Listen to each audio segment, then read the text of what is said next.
नवनाथाचा उपवास कसा व कधी धरावा? प्रस्तावना. ओम नमो नवनाथाय नमः. आदेश आदेश आदेश. नमस्कार भक्त हो. आज आपण नवनाथ संप्रदायातील एक अत्यंत पवित्र आणि प्रभावी विषय जाणून घेणार आहोत. नवनाथांचा उपवास कसा धरावा, कधी धरावा आणि त्यामागील नियम अटी काय आहेत. अनेक लोक उपवास करतात, पण नाथांचा उपवास हा केवळ अन्न त्याग नसून ते मन, वाणी आणि कर्म शुद्ध करण्याचा मार्ग आहे. आजचा हा संदेश पूर्ण ऐकला तर उपवास फक्त पोटासाठी नाही तर जीवन बदलण्यासाठी कसा असतो हे समजेल. नवनाथ उपवासाचे महत्व. नाथ संप्रदायामध्ये उपवास म्हणजे आत्मसंयम, गुरु आज्ञेचे पालन, विकारावर विजय आणि अंतकरणाची शुद्धी. नाथ बाबा सांगतात, भुकेने देह शुद्ध होतो पण संयमाने आत्मा जागरूक होतो. नवनाथांचा उपवास हा संकट दूर करणारा, गुरु कृपा मिळवून देणारा, मनाला ध्येय देणारा आणि आयुष्यातील अडथळे हटवणारा असतो. नवनाथांचा उपवास कधी धरावा. नवनाथ उपवासासाठी काही विशेष दिवस मानले जातात. त्यातील पहिला आहे गुरुवार, मुख्य दिवस. गुरुवार हा गुरुतत्वाचा दिवस. नवनाथ उपवासासाठी सर्वोत्तम विशेष सण. नाथ भक्तांनी गुरुवारी उपवास धरावा. 2 नंबर अमावस्या, नाथ साधनेचा श्रेष्ठ दिवस. पितृदोष, करणी, संकट नाशासाठी उपयुक्त. 3 नंबर एकादशी, मन आणि शरीर शुद्धीसाठी, जप व ध्यानासाठी अगदी उत्तम असतो. 4 नंबर आहे नाथ जयंती किंवा यात्रेच्या दिवशी. नवनाथ दर्शनाच्या दिवशी उपवास अत्यंत फलदायी असतो. सुरुवात आठवड्यातून एकच दिवस उपवास द्यावा. सुरुवातीला आठवड्यातून एकच दिवस उपवास द्यावा. तर या ठिकाणी बघू शकता तुम्ही उपवास कधी कधी धरू शकता.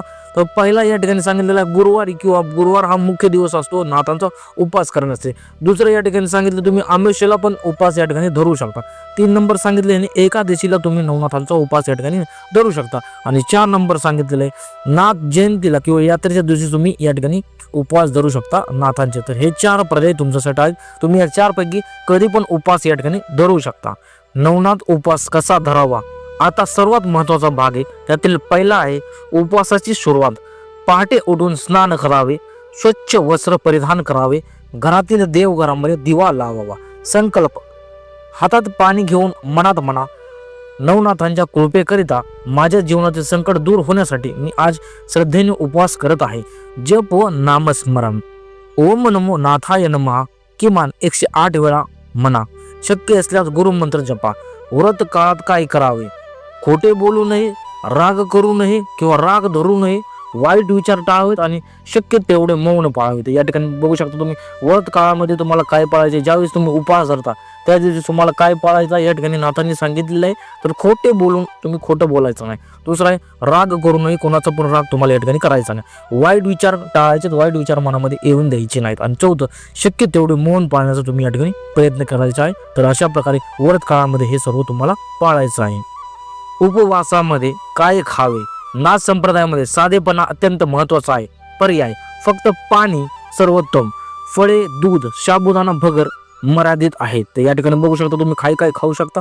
एक तर तुम्ही स्वतः या ठिकाणी पाणी घेऊ शकता फक्त, आणि हे पाणी घेणं अतिशय उत्तम या ठिकाणी आहे. त्यासाठी तुम्ही फळे पण घेऊ शकता, दूध घेऊ शकता, साबुदाणा खिचडी घेऊ शकता आणि भगर मर्यादित स्वरूपामध्ये घेऊ शकता. आणि यामध्ये टाळायचं काय. उपवासाच्या काळामध्ये काय काय टाळायचं.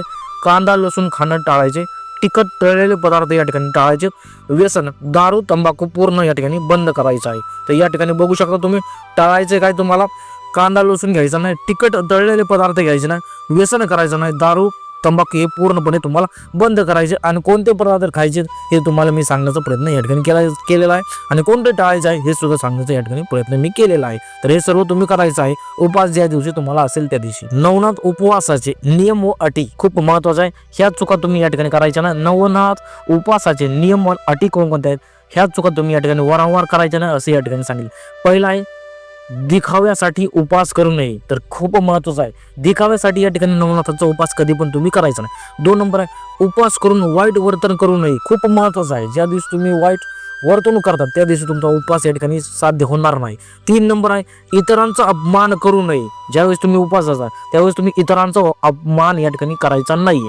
4 नंबर उपवास तोडताना अति खाणे टाळा. उपवास तोडताना अति खाणं त्या ठिकाणी टाळायचं आहे. आणि 5 नंबर आहे स्त्रिया राज्य स्वतःला काळात उपवास टाळू शकता, मनाने जप करू शकता. तर या ठिकाणी ह्या सर्व गोष्टी तुम्ही नवनाथाचे उपवास जर तुम्हाला करायचा असेल तर ह्या सर्व गोष्टी त्या ठिकाणी तुम्ही करायच्या नाही. पहिल्या या ठिकाणी सांगितले दिखाव्यासाठी उपवास करायचा नाही. दुसरा सांगितले उपवास करून वाईट वर्तणूक त्या ठिकाणी करायचं नाही. तिसरं सांगितले इतरांचा अपमान तुम्ही करायचा नाही. आणि उपवास तोडताना अति खाणे त्या ठिकाणी तुम्ही टाळायचे आहे. अशा प्रकारे या ठिकाणी सांगितलेले. आजारी व्यक्तीने फक्त नामस्मरण करावे, उपवास सक्तीचा नाही. तर या ठिकाणी बघू शकता तुम्ही आजारी व्यक्तीला या ठिकाणी उपवास धरण्याची काही आवश्यकता नाही. त्या ठिकाणी तुम्ही नाथांचं नामस्मरण केलं, ओम चैतन्य नवनाथाय नमः असा मंत्र जप जर केला तरी तुम्हाला उपवासासारखाच फिलिंग उपवास करण्याची तुम्हाला काही आवश्यकता नाही ज्यावेळेस तुम्ही आजारी असता त्यावेळेस. अन्यथा तुम्ही त्या ठिकाणी उपवास करू शकता. नवनाथ उपवासाचे फळ. तर नवनाथाचे उपवास केल्यानंतर तुम्हाला काय फळ मिळतं हे पण या ठिकाणी नाथांनी आपल्याला सांगितलेलं आहे. नाथ भक्तांचे अनुभव सांगतात. त्यातील पहिला आहे अचानक संकटे दूर होतात. हा पहिला या ठिकाणी फळ तुम्हाला मिळतं. दुसरं आहे भीती कमी होते. तिसरं आहे घरात शांतता येते. चौथा आहे मन स्थिर होतं. आणि पाचवा आहे गुरुकृपा जाणवते.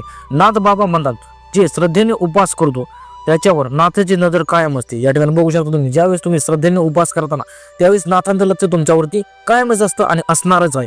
परंतु ह्या गोष्टी तुम्हाला मिळू शकतात जर नाथांचा उपवास तुम्ही केलं तर. पहिले या ठिकाणी सांगितले अचानक संकटे दूर होतात ज्यावेळेस तुम्ही नवनाथाचा उपवास करता. त्या ठिकाणी दुसरा आहे भीती कमी होण्यासाठी सुद्धा मदत होते. तिसरा आहे घरामध्ये शांतता येण्यासाठी सुद्धा मदत होते.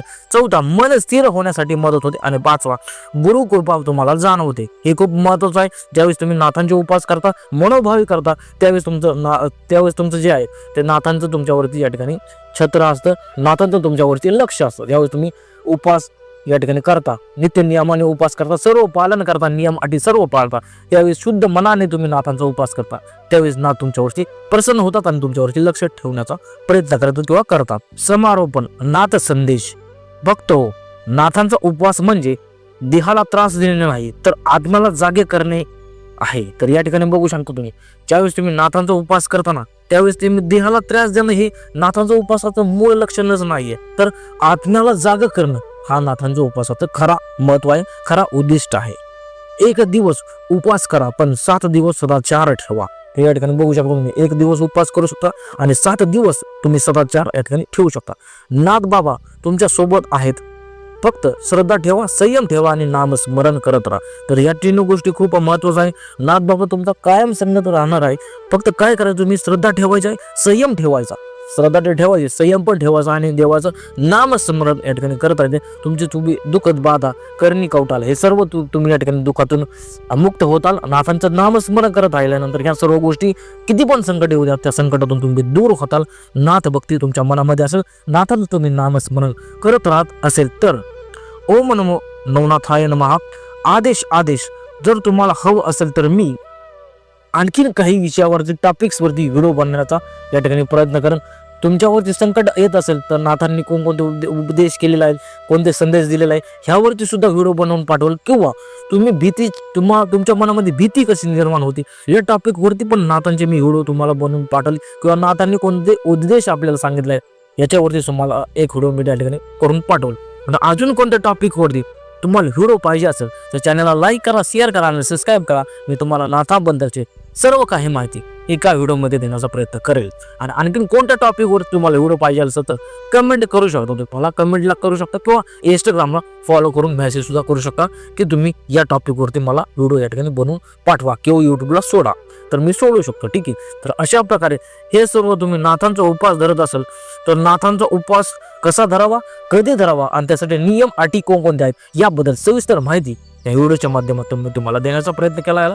तर जाताना मला लास्ट एवढंच सांगत अलख निरंजन आदेश ओम चैतन्य नवनाथाय नमः, ओम चैतन्य मच्छिंद्रनाथाय नमः, ओम चैतन्य गोरक्षनाथाय नमः. आदेश.